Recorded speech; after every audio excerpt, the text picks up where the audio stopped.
ช่วงต่อครับผม ต่อครับตอนนี้เชฟก็จะเสิร์ฟครับไปแล้วครับเริ่มแล้วครับเริ่มร่อนเนื้อ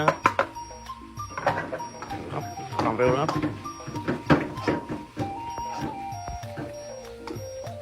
คนรอกินอยู่50 คนครับ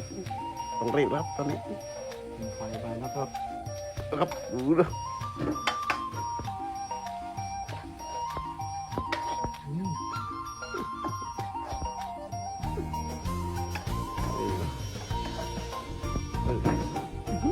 ตะดองนะ